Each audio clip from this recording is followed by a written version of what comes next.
আজকে আমার রেসিপি পনিরের রোল। নমস্কার বন্ধুরা, টেস্টি ডিশেস বাই রুমা চ্যানেলে আপনাদের সকলকে স্বাগত জানাই। সম্পূর্ণ নিরামিষভাবে করা এই পনিরের রোল করতে আমি গাজর, ক্যাপসিকাম এবং টমেটো লম্বা লম্বা আকারে কেটে নিয়েছি। আর নিয়েছি পনির, 100 গ্রামের মতো পনির নিয়েছি আমি। পনিরগুলোকেও লম্বা লম্বা আকারে কেটে নিয়েছি।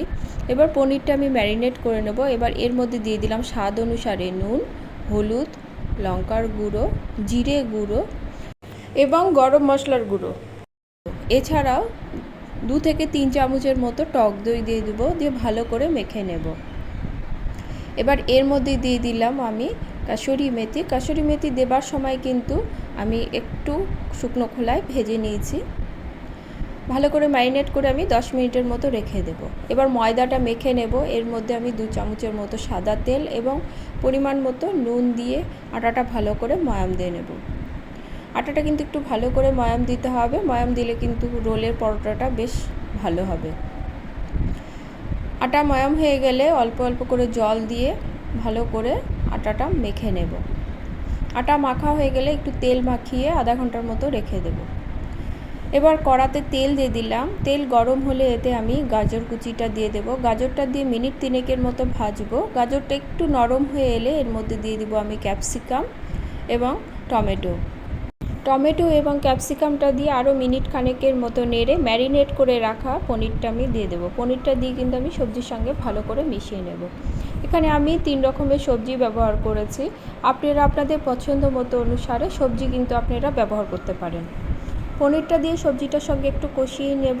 সবজিটা যখন বেশ মজে আসবে এবং শুকনো শুকনো হয়ে আসবে তখন আমি গ্যাসের ফ্লেমটা অফ করে দেব। এবার ডোটা দেখে নেব। ডোটা দেখুন কতটা সফট হয়েছে। এবার আমি এখান থেকে লেচি কেটে নেব। লেচি কেটে আমি বেলে নেব। রোলের জন্য করা এই রুটিগুলো কিন্তু একটু বড় আকারে বেলতে হবে।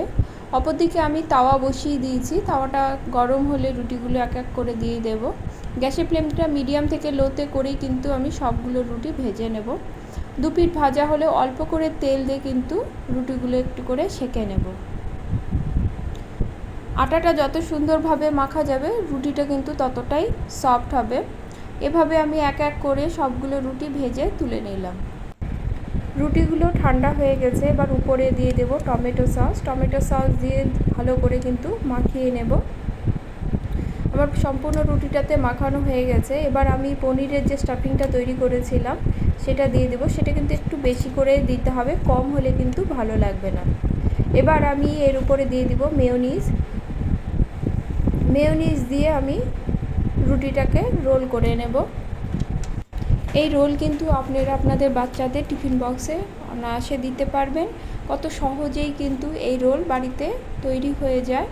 এভাবে আমি সবগুলো রোল তৈরি করে নিয়েছি। এবার পরিবেশনের পালা। ভিডিওটি ভালো লাগলে লাইক কমেন্ট করবেন এবং সাবস্ক্রাইব করে পাশে থাকবেন। দেখা হবে পরের কোনো রেসিপি নিয়ে। সকলে খুব ভালো থাকবেন। ধন্যবাদ।